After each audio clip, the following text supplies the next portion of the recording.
Welcome to MamaFuel, the podcast that fuels every mama's heart, soul, mind, and body, and hopefully sparks a few dreams along the way. I'm Ann Ferguson, Chief Nurturer and Mama Mentor at the Centered Mama Project, and your host for this podcast.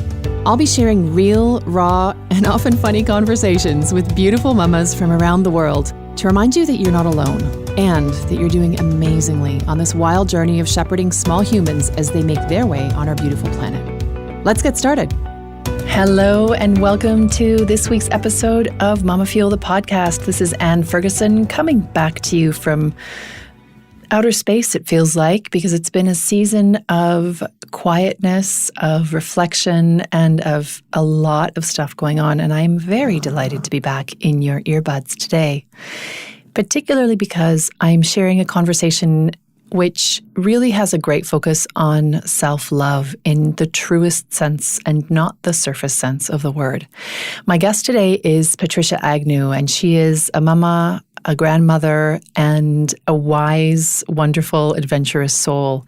She actually wrote to me after our conversation yesterday, at time of recording, with some follow-up insights and nuggets that she wanted to share with all of you. So make sure that you stick around until the end of the podcast interview. Let me know what your thoughts are in the group over at the Centered Mamas Virtual Village on Facebook. The link to that will be in the show notes. And stick around to the very end because that is where I'm going to be reading the amazing nuggets that Patricia shared with me in a live message immediately after we finished recording. Hope you enjoyed this one as much as I did. Talk to you soon.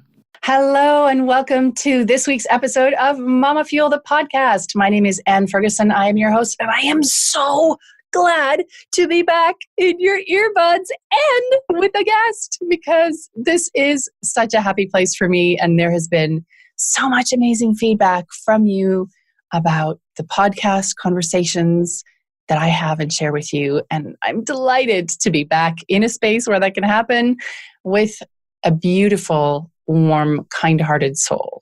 Her name is Patricia Agnew, and she is coming to this conversation from inside the most extraordinary roving machine called Mabel that she'll tell us all about.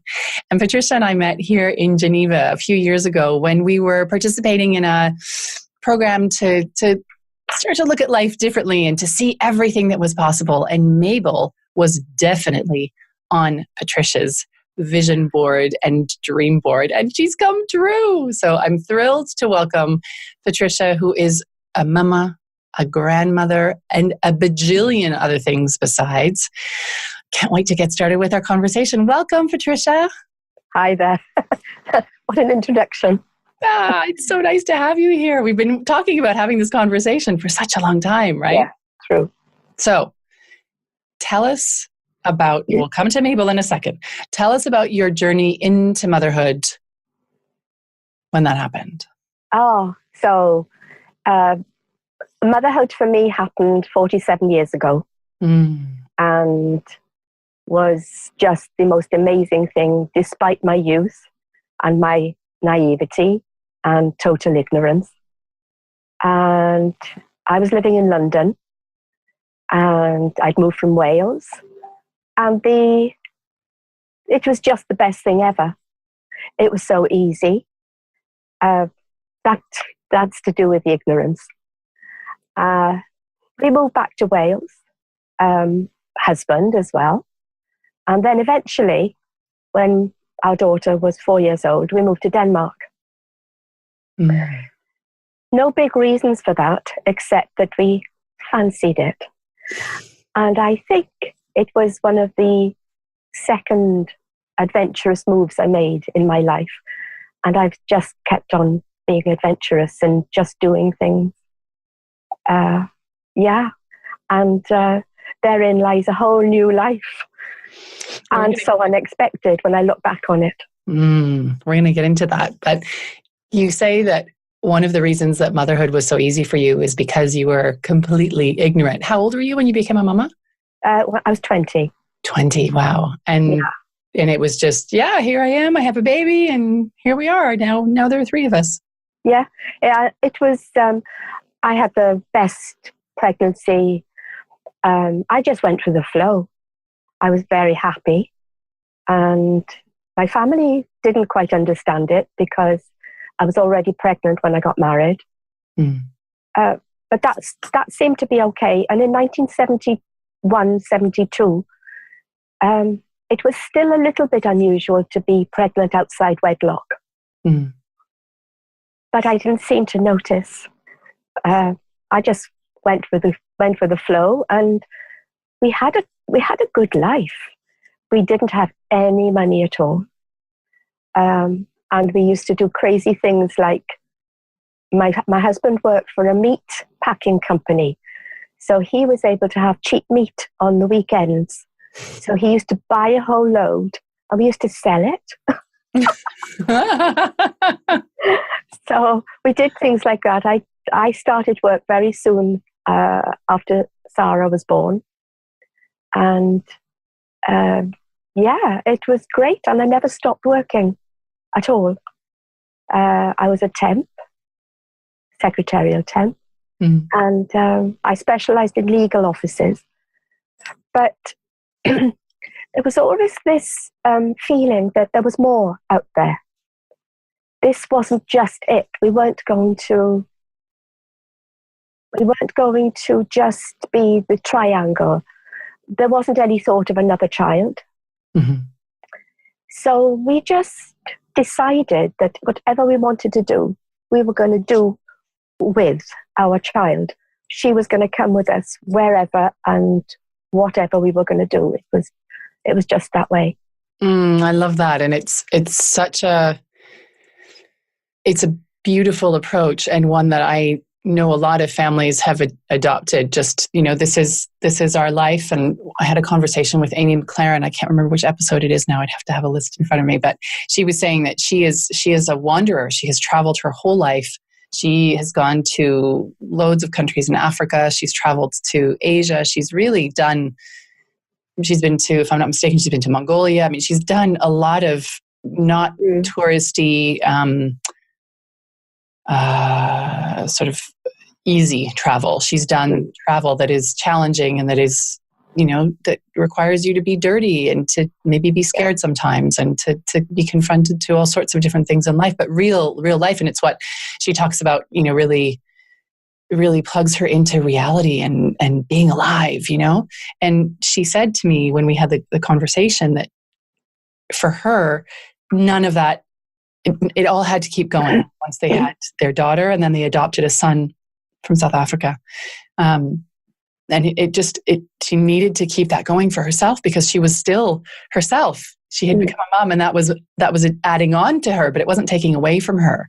And conversely, I know a lot of families, ours included, that stop all of those things when the kids come along. And in our case, we had a child, our first child was exceedingly travel sick. So even just driving in town, the only way she wouldn't get sick was to walk places. So suddenly the world gets very small, right? Because you think, actually, I was very anxious. I had really bad PTSD, really bad postnatal depression, and I couldn't face the thought of actually all of the things that I felt I needed to feel safe and to make sure that she would be safe, right? The thermometer and all the stuff made it really difficult to just go off and do it. And I really admire families that continue on, that the children are just, they just lockstep. They just come into step of the flow of what the parents were doing before, and they keep doing it with some adjustments. Obviously, you have, a small human, and so you've got an extra person you're taking with you, but otherwise you remain true to your passion and true to your ways of living. And I really, really admire that, and sometimes have some twinges of, has it all been too safe? Has it all been too cosseted for the children? And at the same time, when you live with chronic anxiety, you do, we all do our best, and you do what you do. So, yeah. I would say, though, that my daughter now has my granddaughter, who is 11. And my daughter, although she never specifically said, gosh, we moved around a lot. But we were always there. We were always a triangle. But now she wants her daughter to stay in one place for as long as possible. That's a conscious decision both she and her partner have made. And I kind of relate, she's never mentioned anything to me, but I kind of relate it to the fact that when she was a child, we did move a lot. We took her away from grandparents even. And if I have one single regret in my life, is that I was not conscious of taking her away from two sets of grandparents. They visited us in Denmark every other year, both of them, alternately.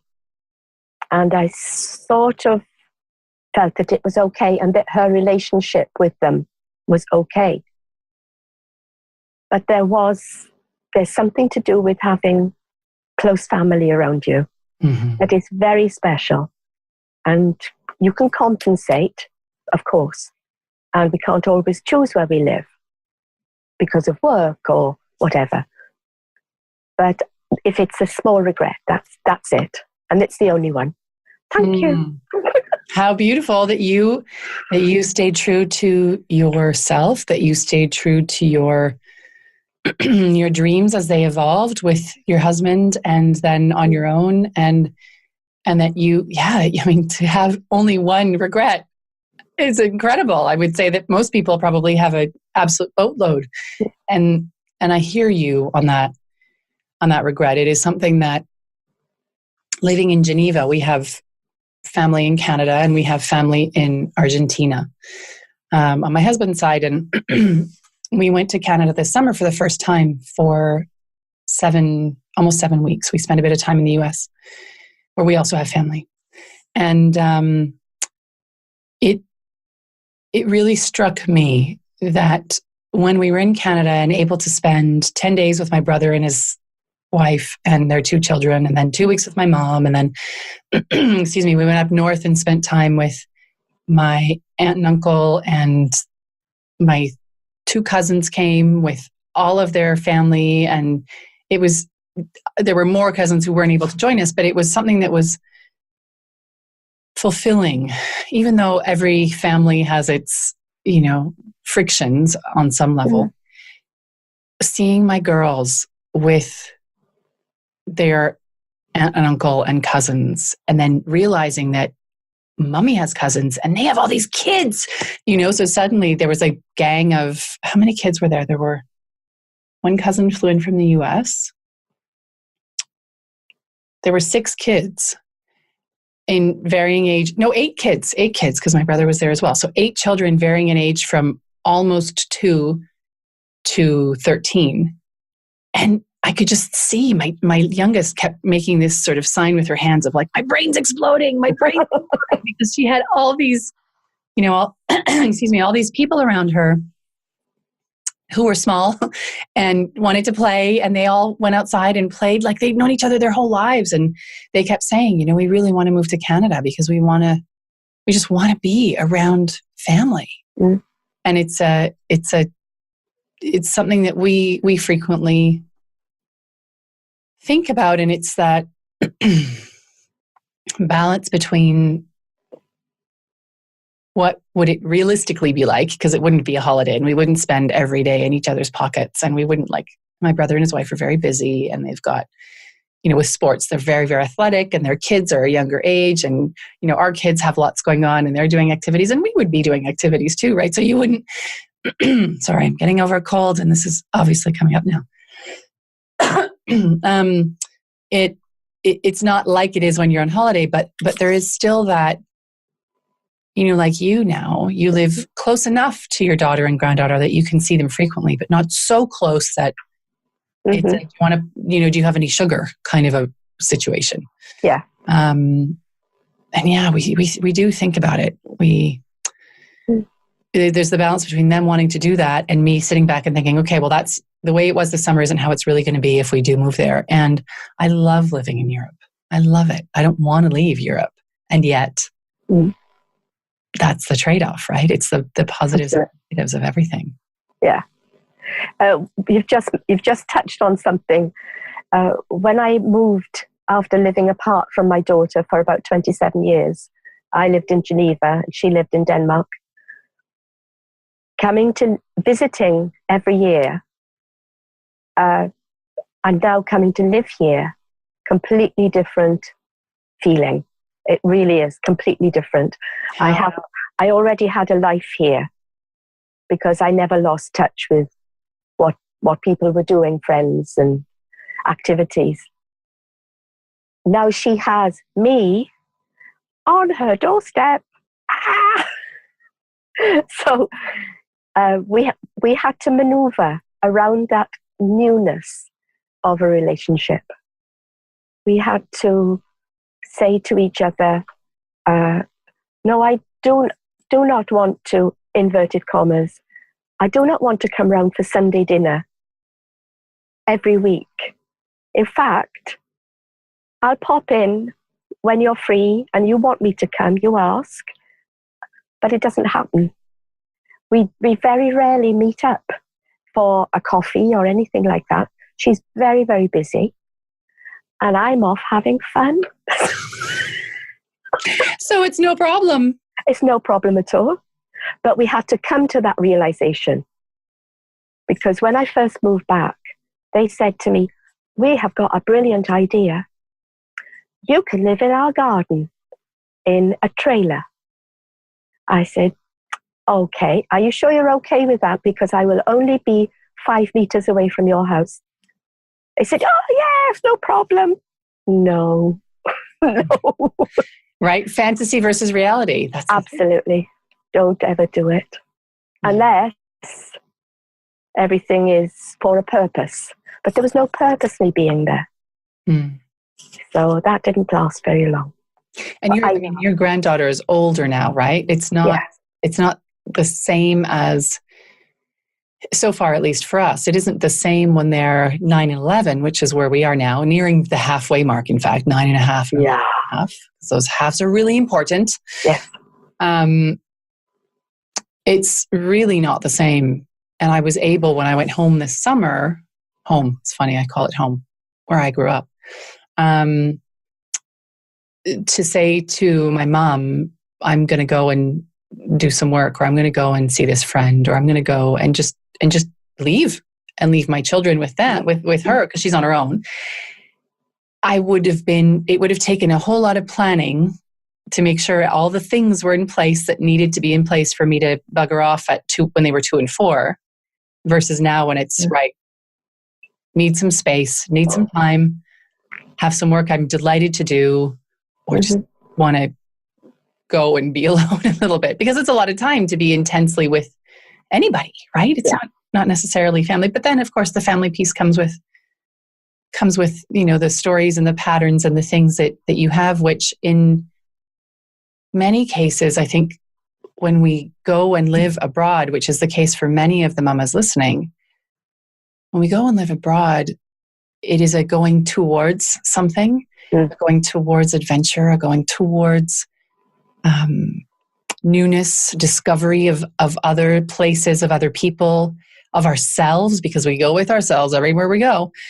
But it's also a bit of a going away from, I think, and a creation of space, a creation of, hang on, I need space that's mine, and I need this experience to be mine, and I want to navigate this universe in a different way, in my way, and I need space to do that. And so the thought of maybe going back is one that up until this trip home has always been categorically no way, no. Because I really treasure this space and the European way of living, and the different perspective on the environment, and the different perspective on consumerism, and the different perspective on culture. And and space, I love the huge spaciousness of Canada, but actually now that I've lived in in places where there's less space per capita, I really like it. I like the neatness of it and the efficiency that's required when many people live in one small space. Yeah. need the sprawl that we have when we're in Canada and in the US. We don't need it.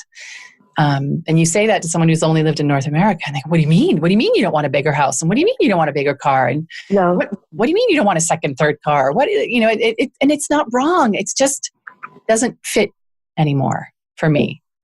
And yet, it's about who you spend your time with, and it's about who you invite into your life, and it's about the choices that you're making as far as your pastimes and activities and passions. And you can find things for yourself anywhere you go, really, can't you? You do actually create your own family. Yeah. I honestly think that, because you come together with like-minded people, and I know for certain that my daughter created her own family. Mm-hmm. She has the same friends that she had when she was 10. She has them now. That's 30 years later. Amazing. So, and she understands. She understands this need for creating family. Mm-hmm. So it's the same for all of us, I think. When we take a step towards an adventure and something really new, we try to create the bubble that we need. We try to create the things we like having. We create the space, the atmosphere, and we try to retain a little bit from our origins. Mm. But they get mixed with the new things that we're learning, and we don't always like the new things we're learning. So we adjust them, mm-hmm. and we do it very well. And talk to anybody who's traveled, you adjust. We are very, very good at adjusting and adapting. So you were talking about how when you start you take a step towards any adventure. I love that you create a bubble around you, and you are currently sitting in your bubble. Yes. So if anyone wants to see Patricia where she is right now, currently sitting in Mabel, I will be posting this conversation on the MamaFuel YouTube channel. So I'll post a link to that in the show notes. Tell us about Mabel, and tell us about the origin of that dream and what has happened since we started talking about it. Was it 3 years ago, I think? Yeah. The spark started many, many, many years ago when somebody said to me, wouldn't it be fun to drive a camping car up the coast of Norway? I was living in Denmark at the time. And I thought, oh, and I completely forgot it.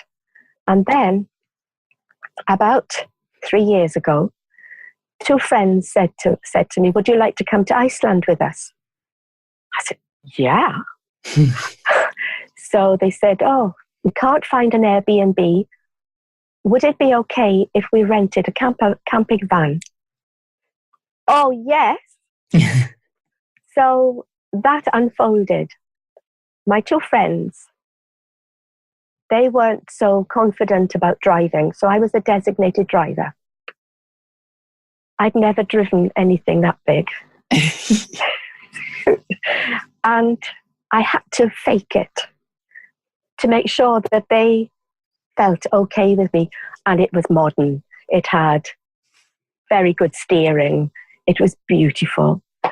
And we arrived in Reykjavik, we picked it up, and off we went. And we toured Iceland. Amazing. Just 5 days. And it was one of the best holidays I've ever had. But that set in motion the dream of having a Mabel. And when I came back to Denmark, which was 2 years ago, right now, I started looking, and they are very expensive here. cars, anything motorized, yes, is incredibly expensive. Right, because of pollution, they're trying to keep the environment protected, and so the tax is immense. Yeah, the tax is 180%. Oh, it's ridiculous.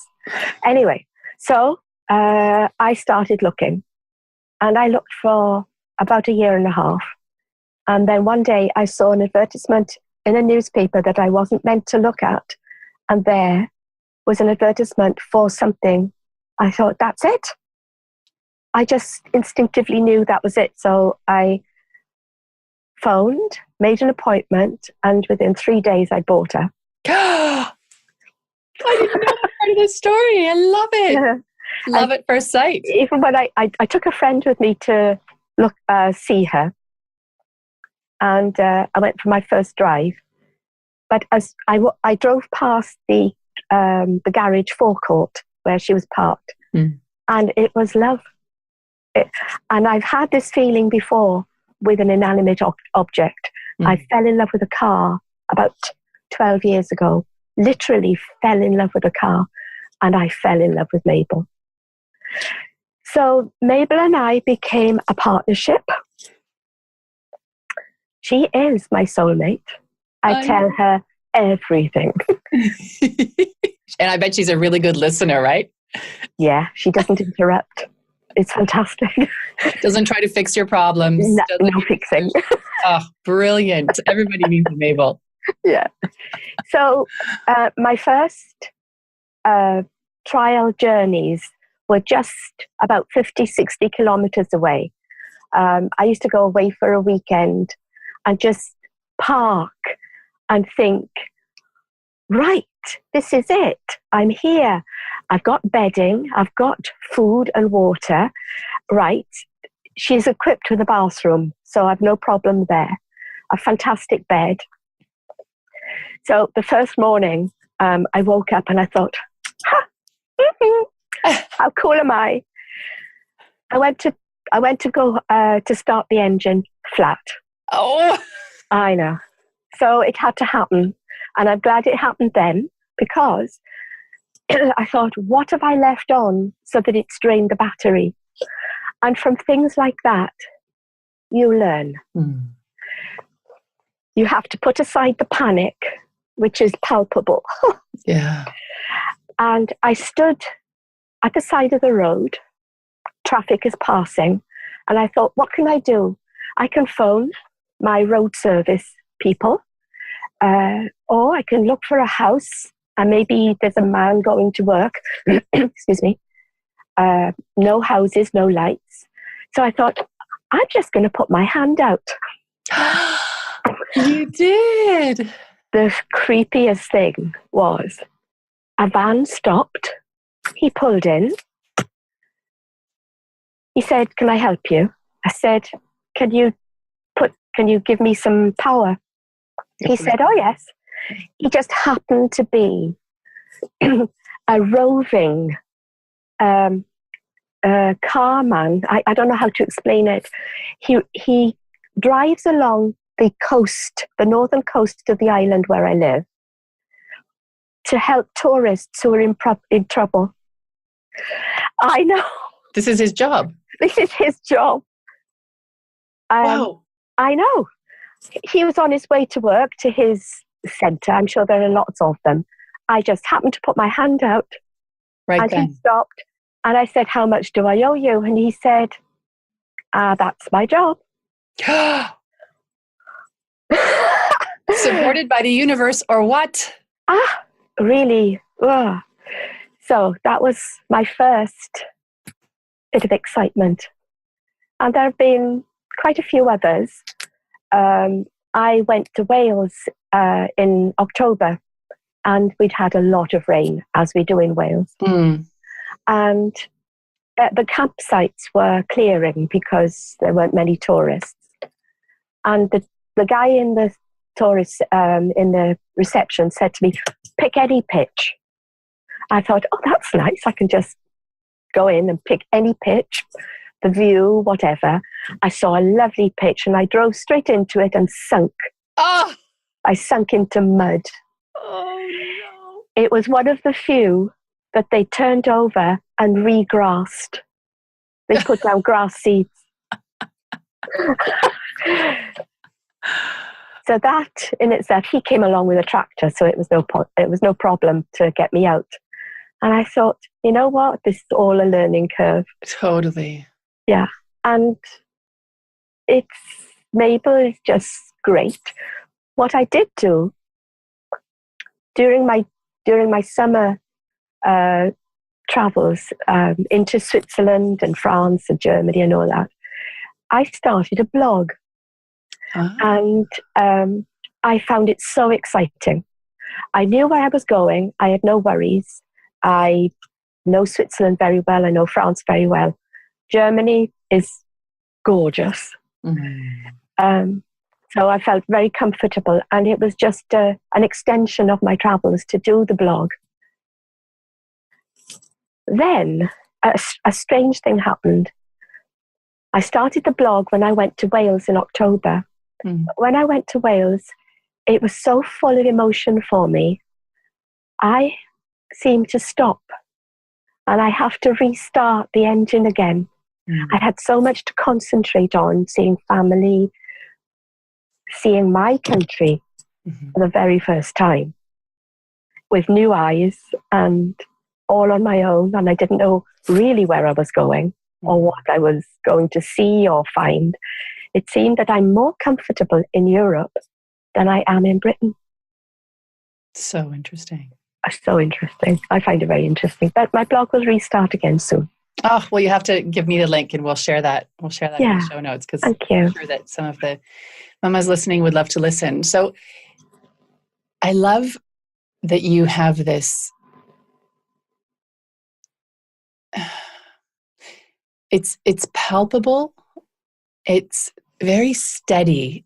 I don't know how to describe it, so I'll be a bit awkward as I do. But ever since meeting you, I have this sense of you have momentum, and it's steady, and it's not flares of huge flares of drama. It's steady, and it's warm, and it's moving, and it's constant, and it's positive, and it's happy, and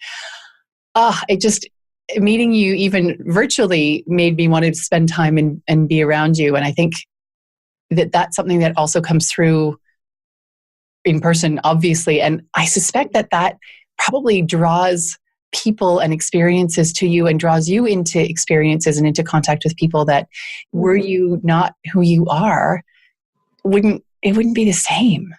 And I just wanted to mirror that to you, that it's something that I can really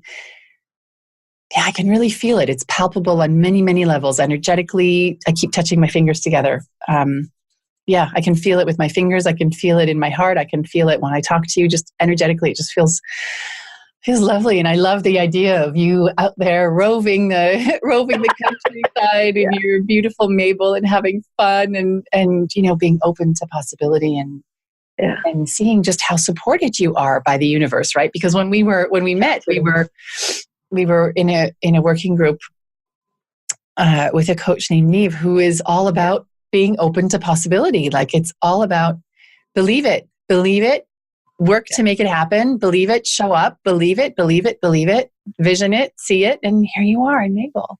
Would you have ever thought when you were 20 years old, living in London, selling meat off the back of your truck in London on Sunday mornings, that you would be doing and living the life that you are? No, absolutely not. The only thing that I do know, I've never been afraid of taking the first step towards an adventure. My husband was the same. He would come up with ideas and we would always find ways of putting them into action somehow or other. And every step I've taken, it starts with an idea or a thought or a whim. And it just happens because I honestly believe, and I'm so pleased you brought up Neve's group, because she called it a while back, she called it totally. And when you take that word it's as though you have a thought and suddenly this, excuse me,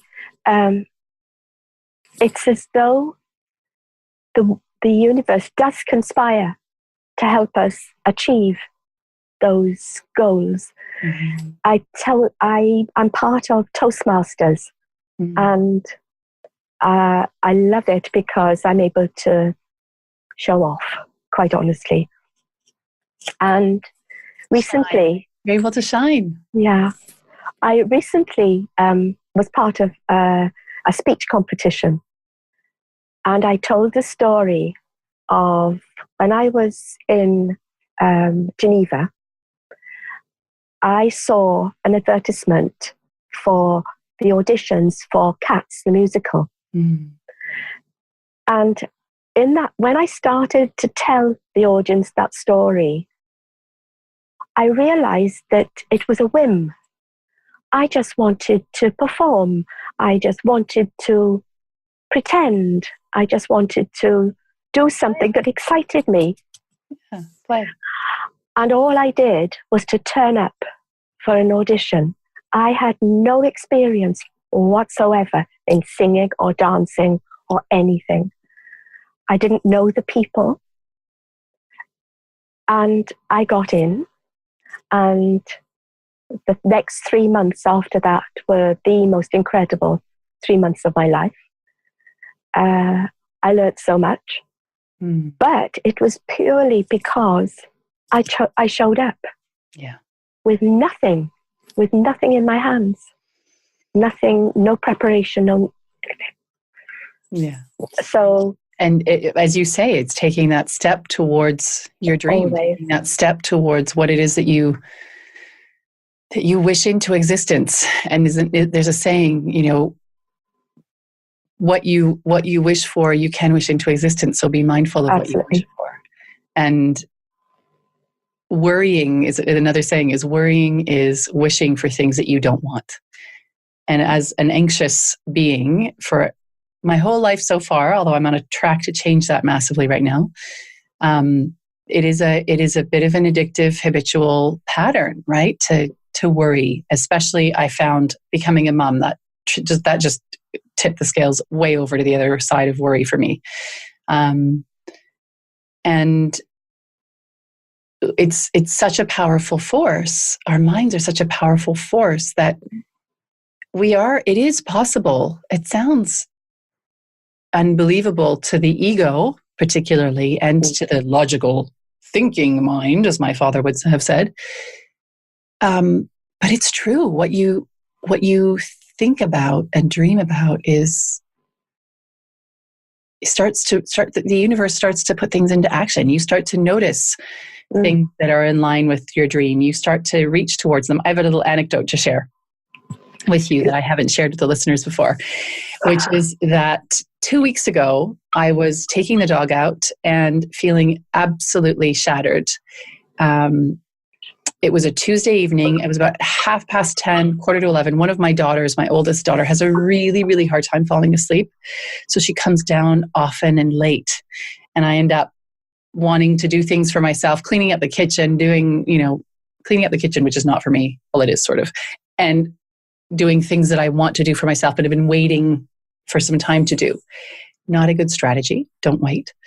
Anyway, so I was up very late, taking the dog out with about 11:15, and I had my phone with me. Also not good to help you go to sleep after. I had my phone, and I was scrolling through Instagram because it was cold and it was dark, and I'm standing outside in front of the house with the dog, and I see this woman who is very active on Instagram, has loads of followers, and is campaigning for flexible work for all humans. It started with parenting, flexible work for parents, and then she realized with her husband that all humans need flexible work because maybe we have caring duties to our parents, or maybe we just want to go to the pub and, have a dinner with mates, or maybe, we have little kids that we have to pick up, or we've got a school play we want to go to, or maybe we just want to go for a hike in the Cotswolds and we need to drive out early enough to get there, or whatever. Anyway, so I had been seeing that she had been preparing with her husband for a TED Talk for weeks and weeks and weeks, and quite nervous and being really open about it. And that Tuesday night, 2 weeks from today, in fact, at time of recording, she happened to hashtag TEDx Lausanne Women. And this woman lives in the UK. She lives in London. And I was like, wait, oh, what? Tomorrow at 6:30? I could be there. My husband was traveling. All the reasons I couldn't be there. Husband traveling, no babysitter. Girls have activities. They had appointments. I had a coaching call with my parenting coach, who I speak to religiously every Wednesday night at 7:30 and never ever miss unless under force majeure. She's away or I'm away. And I went on to the Geneva International Moms Living in Switzerland group and different Geneva groups and into the wellness fairies and into all these other places that you and I have both inhabited at different times virtually, and said, oh my goodness, I've just been on to the TEDx Women Lausanne site. It's sold out. Can anyone help me?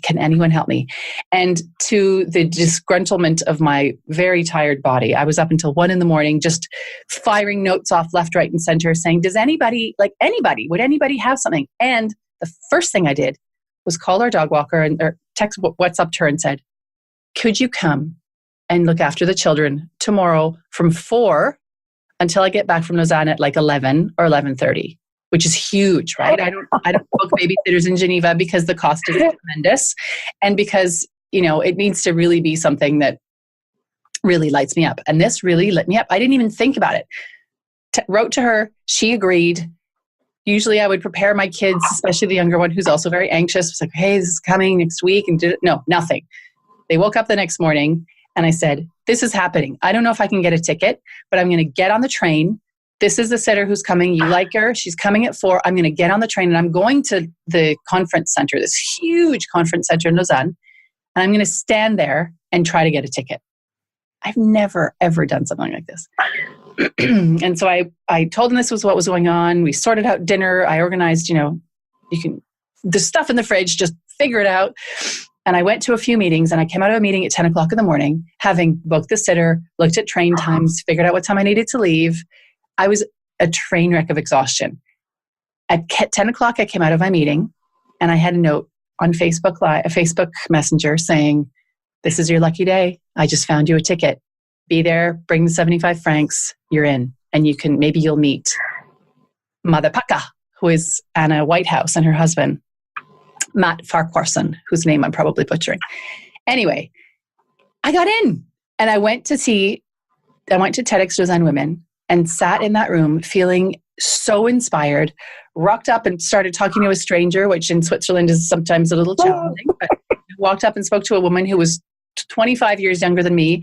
We hung out, we sat beside each other and had a chit chat about all the different presentations, watched Anna and Matt give their great presentation about flexible work and how we have the technology to be free range chickens, and somehow we're all still working like we're factory chickens locked in our cages. It was very compelling, very funny. And then afterwards spoke to her for 20 minutes at least, chatting. She's agreed to come on the podcast. So that's very exciting. I'm having Mother Paka on the podcast.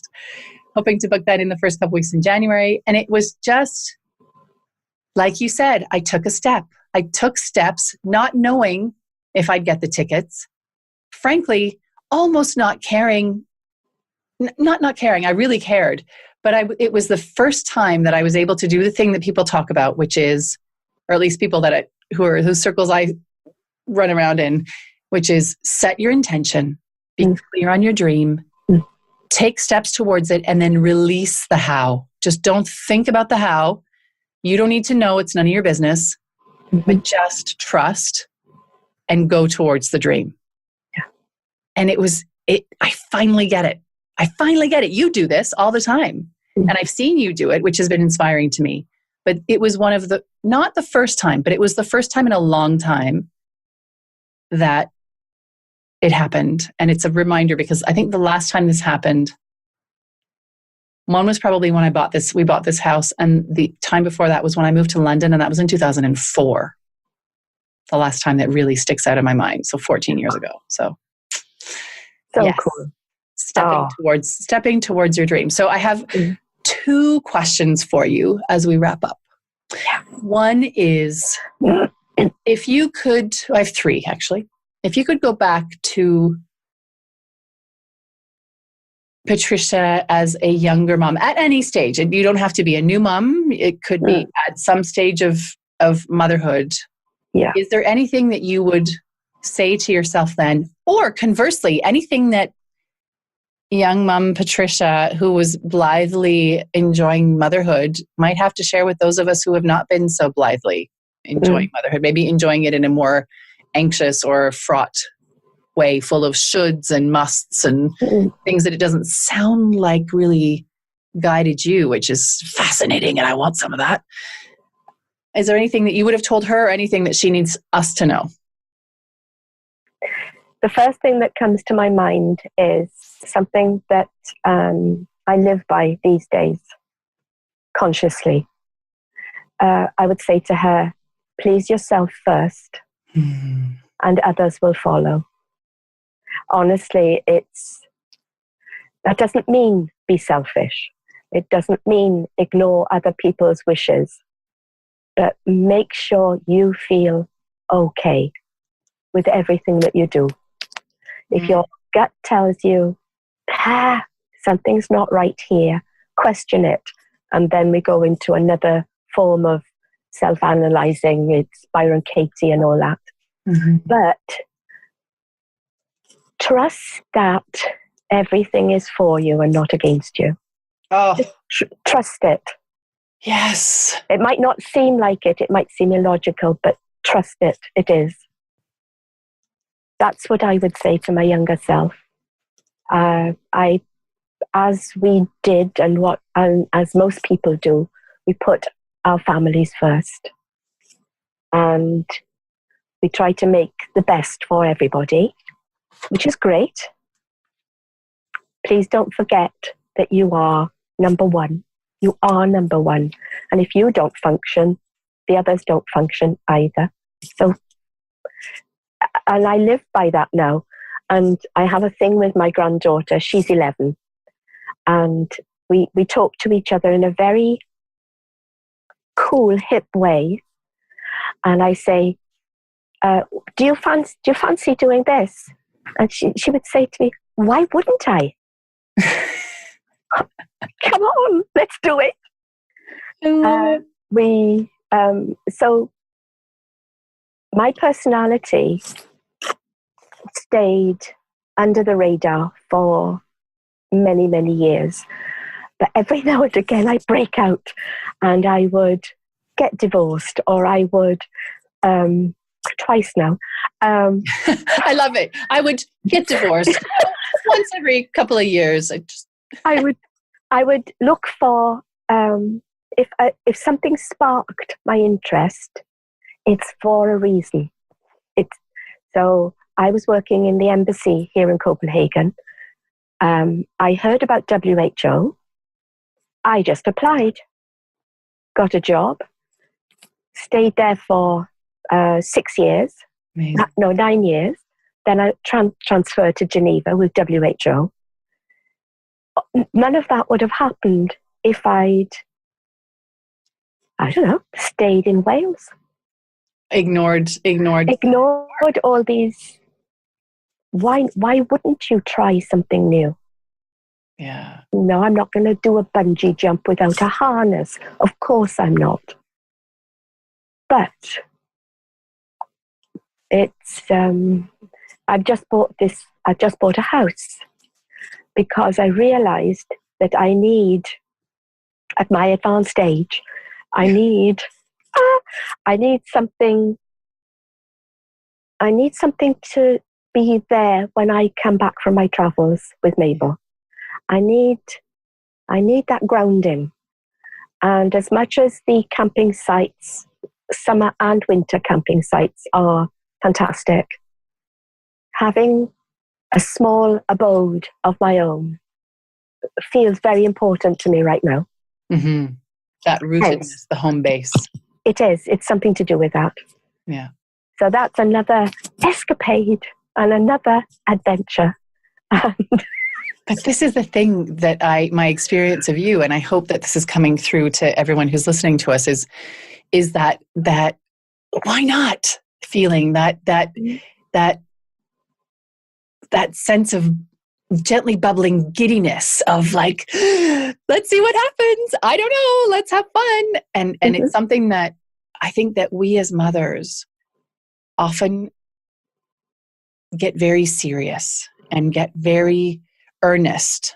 I am the flag bearer for earnest effort forever. I'm the Canadian earnest, what you see is what you get, and I'm going to go for it. And I'm, very, very literal.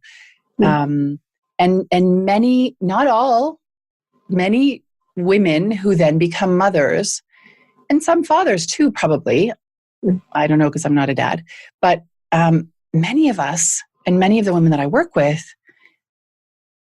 feel that it's not really, this isn't the time to do that. When you're a mom, you're dependable and you're predictable and you're the home base and you're safe and you're kind and loving and nurturing and giving. And actually, maybe partially and maybe other things. And I think that and I realize I'm speaking to a very specific subsection of women who have become mothers, but it is a big subsection of women who, and I count myself among them, certainly it's less now, but definitely when my kids were younger, is that like throwing yourself into being a mom and being the best, air quotes, the best mother you can be according to who? According to what? Like who decides and what decides what being that best mother you can be means? And why do all of the shoulds start piling on? So I love that your message back to your young mama self is that pleasing yourself first. I repeat it over and over and over and over and over, not to be to myself, to my kids, and to my clients. Of, people will think what they think and will feel what they feel anyway. You might as well be always inside, and you might as well really be you, because they're going to think what they think and feel what they feel anyway. They're going to like you, not like you, accept you, not accept you, hire you, not hire you, invite you, not invite you.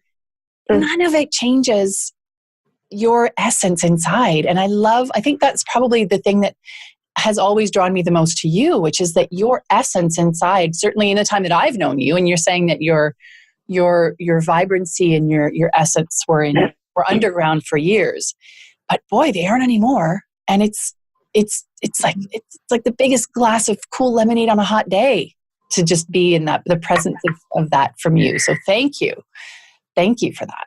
Thank you. That's so sweet. Well, but it's my truth as far as you're concerned. My other question is, I think I know the answer for now, but I'm always surprised. When your daughter was younger, where did you find your MamaFuel?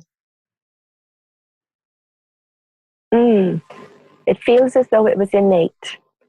I was very young and I grew up with her. And all I can remember thinking was that I always want her to be comfortable. I want her to be able to, I wanted to enable her to have choices, to know what were the right choices for her.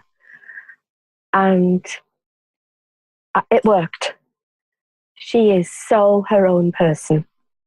And did you do that by showing her that? Because it's interesting. It's very telling. I asked you where you got your MamaFuel. Okay. And your answer was it was innate for you. And then you switched on to your daughter. And that's what we do, right?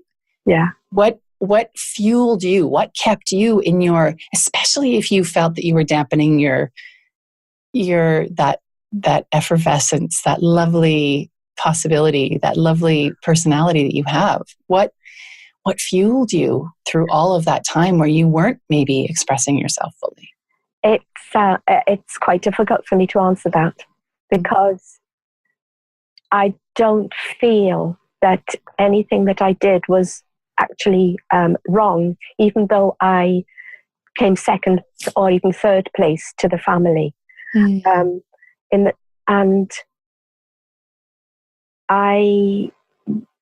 I exploded actually when I came to Denmark, because I had grown up in Wales with very traditional values regarding what women did in and out of marriage. So I had a very strict picture of what one does. My parents were very picture perfect. And but I noticed that when I noticed now looking back, when I had experiences of women maybe going for a drink after work, maybe going for going to the cinema together and not with your spouse. Oh. So I didn't do that until I was in my late 20s. Wow. Everything was focused on the family, and I was good at it. Of course. Because I played the game. Yeah.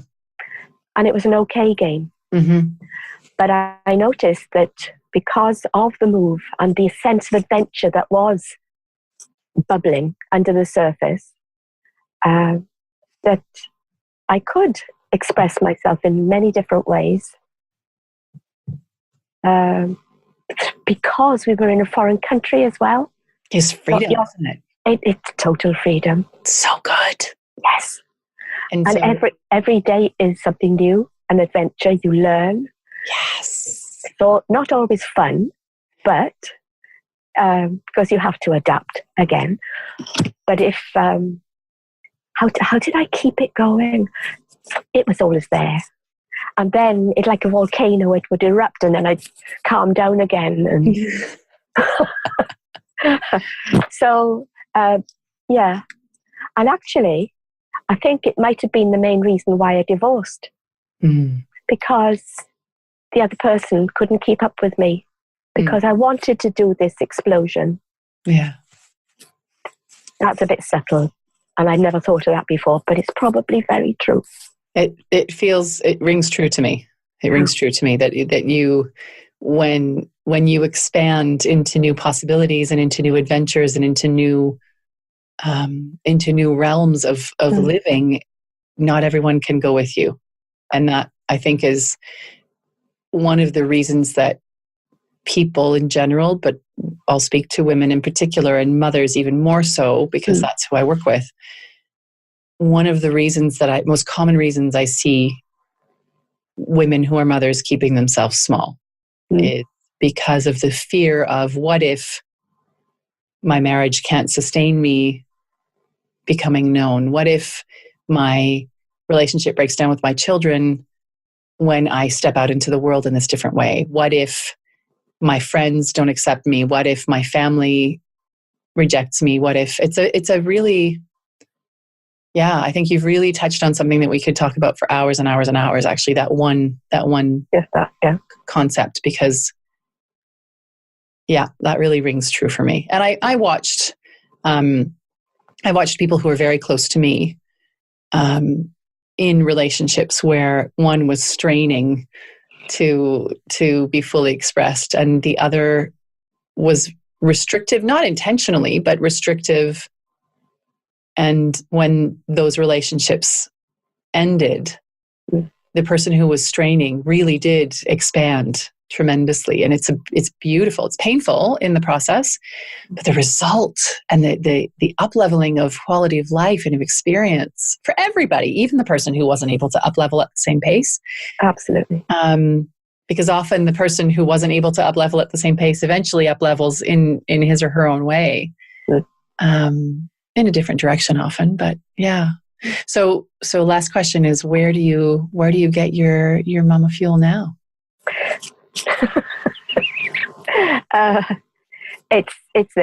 It's being in Mabel, knowing that I had 3 years ago, I had 3 very specific goals.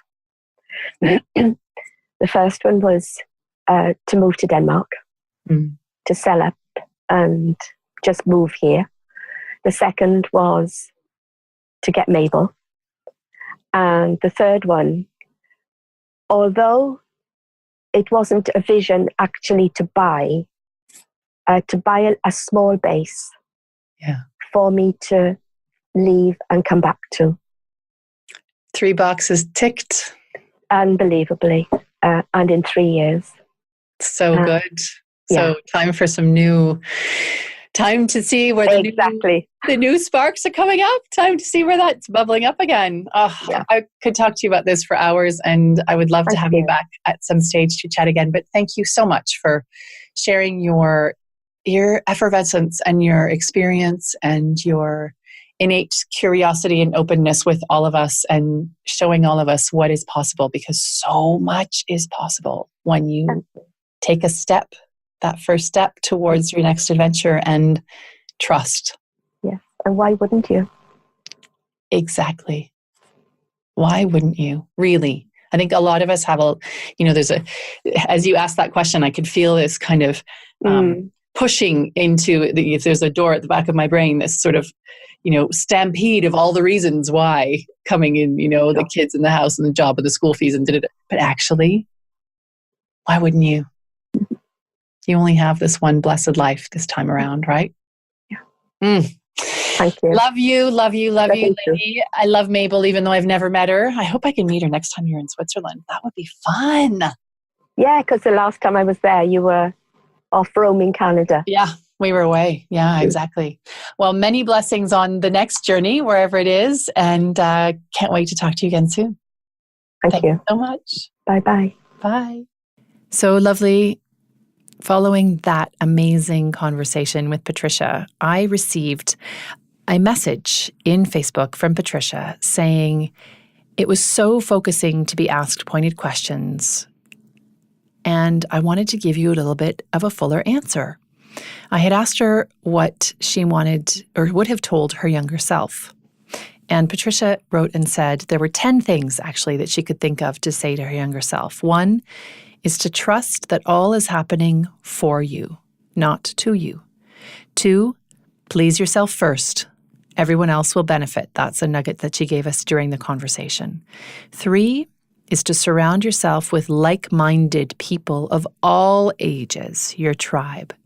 4, if something catches your eye and your attention, notice it. We mentioned that in the podcast as well. 5, fake it until it feels comfortable. 6, anyone's impression of you is just a guide. Take it or leave it, but it definitely doesn't define you.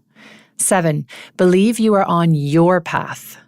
Everyone else is on theirs, so focus where you are. 8, being courageous is being yourself.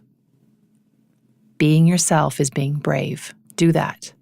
9, be excited by at least one dream all the time. And that just gives me goosebumps on my goosebumps.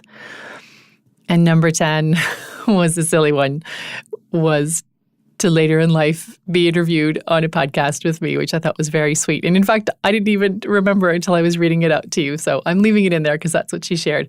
But I also wanted to, in addition to thanking Patricia for her wisdom and wit, and for sharing her sense of adventure, wanted to mention to you that this has really been a season of reflection and self-love for me and a lot of other mamas, some of whom are in the Centered Mama Project's virtual village on Facebook, where I've been running a 12 Days of Christmas self-love challenge because a lot of us have been feeling pretty frayed around the edges as we come into this Christmas season. So that is going to end on the 23rd of December, but that 12 Days of Christmas free experience is still available in the Centered Mama Project's virtual village. And I would love to have you join. And in order to do that, you just go to thecenteredmamaproject.com/Facebook and join the group. And you can find everything in there. I'll put the link in the show notes as well. And I would love to have you come and check that out because it's free and it's yummy and it's just for you. See you soon, gorgeous. That's it for today's episode of MamaFuel, the podcast. Thanks for listening. There's a lot more conversation, sharing, and real mama talk happening in our private Facebook group. To join us, go to www.thecenteredmamaproject.com/Facebook and make sure you say hi when you get there. If you like this episode, or if you know a mama who could use a little mama fuel, I'd love you to share this episode and to rate and leave a review. Every comment helps, and it is always a delight to hear from you. Thanks, and bye for now.